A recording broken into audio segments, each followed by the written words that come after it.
በምዕራብ ጎጃም ዞን ለ2018 ዓ.ም የአረንጓዴ አሻራ መርሃ ግብር ከ131 ሚሊዮን በላይ የደን የቡናና የፍራፍሬ ችግኞች መዘጋጀታቸውን የዞኑ ምክትል አስተዳዳሪና የግብርና መምሪያ ኃላፊ አጉማሴ አንተነህ አንስተዋል። መርሃ ግብሩ ከአካባቢ ጥበቃ ባለፈ የምግብ ዋስትናን ለማረጋገጥና ለወጣቶች የስራ እድል ለመፍጠር ከፍተኛ ሚና እየተጫወተ እንደሚገኝ ተመልክቷል። የዞኑ ኮሚኒኬሽን ያደረሰን መረጃ ዮሐንስ በቀለ እንዲህ አቀርበዋል።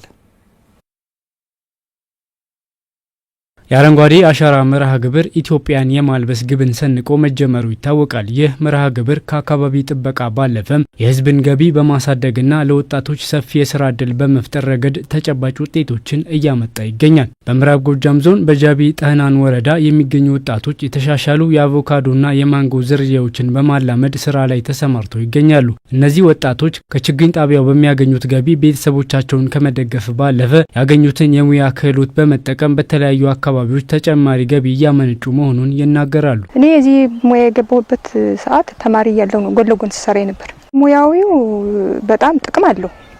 ያው በመንግስት ሁሉንም ስልጠናዎችን በመንግስት ብናገኝም ግን አሁን እኛ የግል እንትን ቢኖረን ካፒታል ያው ሙያዊው ላይ ጠቀሜታ ይኖረናል። ስራው በጣም አሪፍ ነው። እንደምታዩት ሁሉም ነገር የተሻለ ነገር ነው የምታዩት።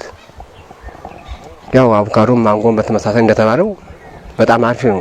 እኛም በአሪፍ ኑሮ እየኖርን ያለን ይሄ ችግኝ ጣቢያ ልጅም እያሳደግንበት ስለሆነ ማለት ነው። ለምሳሌ አሁን ልጅ ያሳደግኩበት ችግኝ ጣቢያ የገባም 2004 ነው። አሁን ወደ 10 ምናምን ዓመት ሆነኛል እዚህ ተገባው ማለት ነው። የዞኑ ምክትል አስተዳዳሪና የግብርና መምሪያ ኃላፊ አጉማሴ አንተነህ የአረንጓዴ አሻራ ልማቱ ለወጣቶች የስራ ዕድል በመፍጠር ረገድ ያለው ሚና ከፍ ያለ መሆኑን ጠቁመዋል። በዘንድሮ ዓመትም ለተከላ ዝግጁ ከሆኑት 131 ሚሊዮን ችግኞች መካከል ለኢኮኖሚያዊ ጠቀሜታ ቅድሚያ ተሰጥቷል። አትክልትና ፍራፍሬ አዋጭነቱ በጣም ጥሩ የሆነ ከመምጣቱ ጋር ተያይዞ በምዕራብ ጎጃም ዞን በስፋት አሁን ካልቸር እየሆነ መጥቷል ማለት ነው።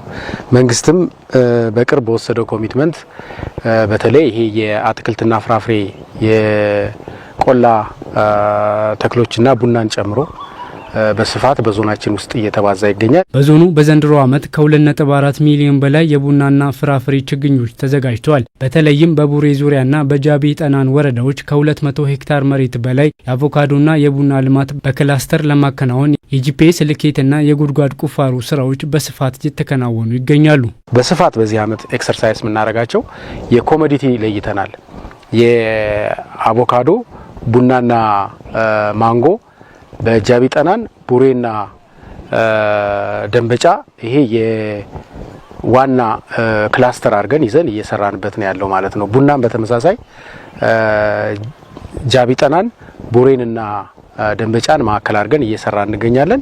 በዚህ ዓመት ወደ 2.4 ሚሊዮን ችግኝ የቡና አትክልትና ፍራፍሬ ችግኞች እናለማለን። በአጠቃላይ በምዕራብ ጎጃም ዞን ለ2018 ዓ.ም የአረንጓዴ አሻራ መርሃ ግብር የተደረገው ሰፊ ዝግጅት የምግብ ዋስትናን ለማረጋገጥና የሕዝብን ገቢ ለማሳደግ ተስፋ ተጥሎበታል።